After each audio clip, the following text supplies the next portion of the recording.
So today's video is going to be on bunking. No, not the kinky stuff. The stuff ultra runners and endurance athletes try to avoid at all costs. What does bunking look like? Usually happens in a marathon around about 18, 19 mile in. How do you know whenever you're about to bunk? Usually it's whenever the wheels start falling off. You are just getting to the point where everything suddenly went from being really easy to really hard. And a lot of the times it can't be explained. It just sneaks up on you. That's why in the marathon world they call it hitting the wall. Running and certainly endurance sports in general, where they're longer than the marathon. It can happen a couple of times in a race where you go through that low point of just feeling like you just can't go on. That's what kind of bunking is. You're running along, things seem amazing, things seem perfect, and all of a sudden, pow, you hit that point where you're like, I just can't go anymore, I need to stop, I need a rest. Another sign of bunking is your head starts to go, everything starts getting tough, you start doubting yourself, you start thinking, why am I doing this?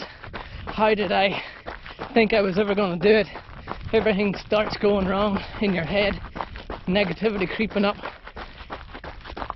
and all of a sudden, whack,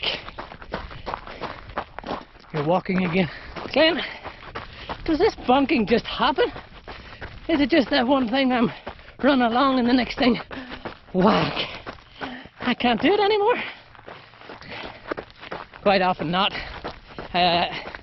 Sometimes it'll just get to the point where it'll happen over a few Ks, a few miles. You'll be feeling yourself getting slowly worse and worse. You might stop at an aid station, you might stop to walk a little bit, you might stop for a toilet break, and then all of a sudden you figure out, I just can't go on, I can't get running, my race is over, what am I going to do? Oh no, this must be bunking like Glenn was talking about. Don't worry, we've got some tips. Alright Glenn, what's the tips for stopping bunking? How can I avoid this? It doesn't sound nice. Help me out. Good nutrition is probably one of the main ones. Start before the race, a few hours before it, especially if it's a long multi-day race. Maybe even be starting the week before, but start getting that good nutrition sorted out, getting it in, come up with a plan during the race, probably maximum 60 carbs an hour type thing. Somebody says about 200 calories an hour, I think that works out if you're on gels and stuff. But find what works for your nutrition, get your nutrition right, and that'll go a long way to stop the bunk. No surprise, straight after nutrition, hydration. So work out a new hydration plan. Everybody will be different. It'll all come down to what conditions your race is in, whether it's hot as hell or slightly cooler, you might need less, but figure out what works for you, whether it's salt tabs, whether it's energy drinks, whether it's just water with electrolytes. Have a plan. One secret weapon I will tell you about coming up in terms of fluid that I've found really helps me whenever I'm bunk. Just a moment to thank everybody for the support in the channel, watching this video. If you get something from this video, if you like this video, please give it a thumbs up. And if you're one of those 49% people that's watching these and hasn't subscribed, hit that little subscribe button. Really helps the channel out, helps it grow. And thanks for watching. You're awesome. Only to hit the subscribe button.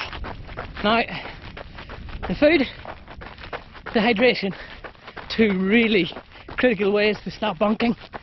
But the third one, for especially anything over 100 miles plus, running, ultras, Ironman distance, Ultraman triathlons, whatever it is, them long days where it's not just a nice cute marathon, you're going to be really wanting to get your pacing right. So that might mean,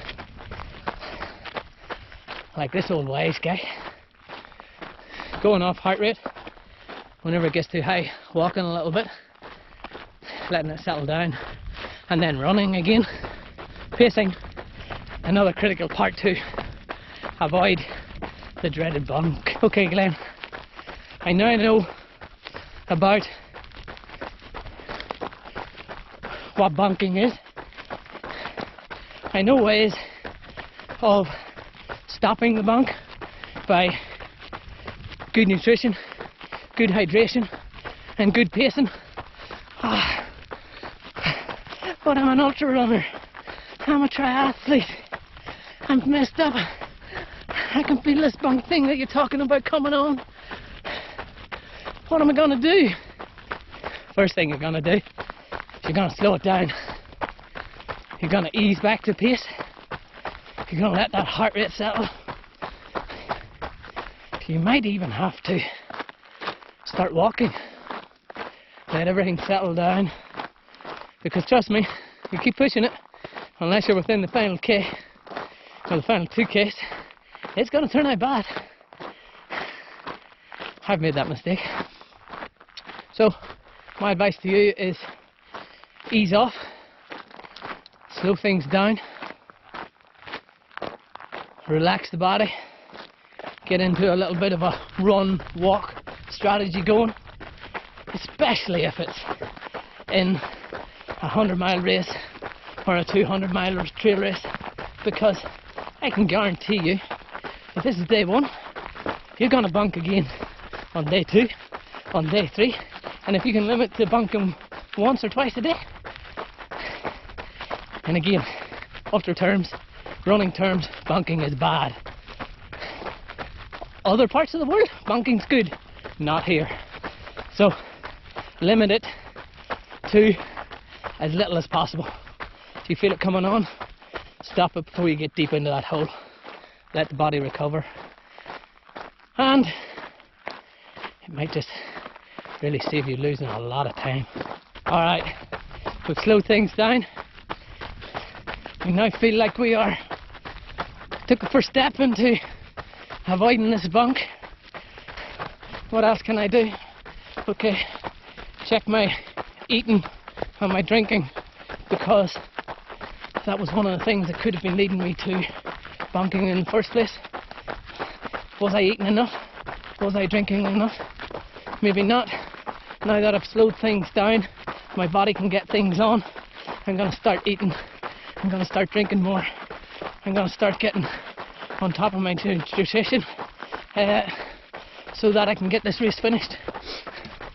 Oh wait, what was that secret Glenn was going to tell us about? Coca-Cola, not the other stuff, not just the Coke and the white powder. I don't think that's good at races. Coca-Cola, wow, first time I ever bunked. Well, no, first time I ever bunked in a race. Ironman Lanzarote, 25k into the run, 40-degree day, thinking, my race is over. This is a complete disaster. I was on for a 4-hour marathon. Now it looks like it's going to be a 6 or 8-hour marathon. I'm going to have to crawl home. Cook at the next 3 aid stations, even though I knew I shouldn't try anything new on race day. Even though I had always told myself, never try anything new on race day. I did, and wow, really good. I personally never drink Coke any other time, cold Coke especially, but sugar is your friend whenever you're bunking. Coke, secret ingredient, train with it for that special occasion. Free advice, please don't hate me if you don't like Coca-Cola. Alright, Last step in the hole. We know that we've slowed down. We know that we've got our eating and drinking sorted out. We might even have had some Coca-Cola. But the next thing you need to sort out quick smart, which will determine how long this bonk lasts and how bad you're going to get into that hole, is getting your head right. Getting your focus back.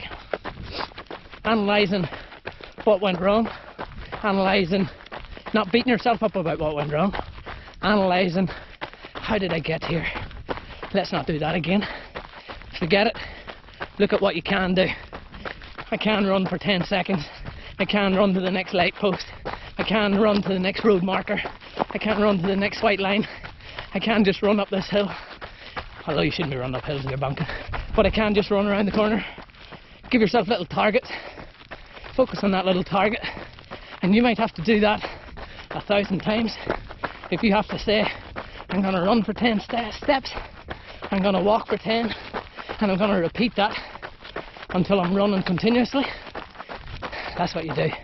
Most important thing, as I say, you can get your nutrition right, you can get your pace slowed down, but if that head goes, everything stops. So, make sure you get your head right. This is the part where I beg, plead for all you people out there that haven't hit that subscribe button and that have got something useful from this video or any of the other videos. So please hit the button. It really helps the channel out, helps it grow. And if you'd like to see anything else, if you'd like to leave a comment below on how you avoid bonking, please do. Till the next time, back to the video. Alright everybody, there you have it. Advice on bonking in ultras and endurance sports. What it looks like, how to avoid it, and how to get out of it whenever you don't listen to the advice you were given. Because let's face it, none of us is going to listen. We're all going to make a mistake, and then we're going to look at the advice for how to get out of it. Because we're type A people, and that's what we do. Thanks for watching. Hope you're having a ball on the trails. To the next one, check it out just up here.